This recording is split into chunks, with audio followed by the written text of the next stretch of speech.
We're looking at Grammar Explanation 2.4. It's on page 51.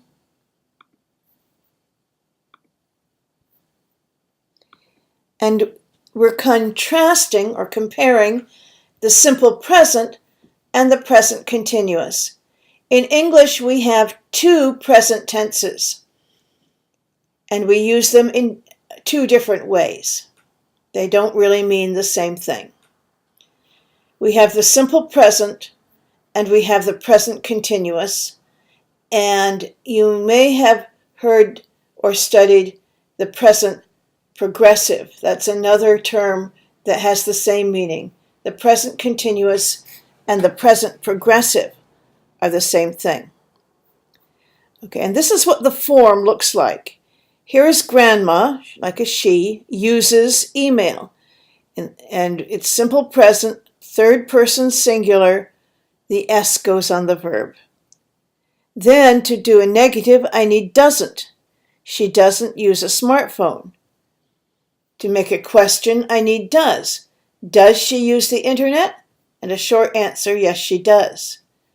And then sometimes I use WH question words, and the questions look like this. When does she use the internet? And a negative question, why doesn't she use a smartphone? Okay, then when you use the present continuous, you don't see any does. This is the helping verb. Mark is receiving a message. And if you want a negative, it looks like this.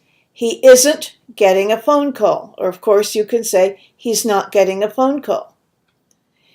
Is he receiving a message from his friend? That's the question. And here's the short answer. Yes, he is.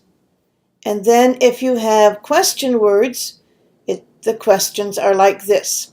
How is he receiving a message? Why isn't he receiving a message from his friend? Okay, we use the simple present for something that's generally true, like people use their phones to text.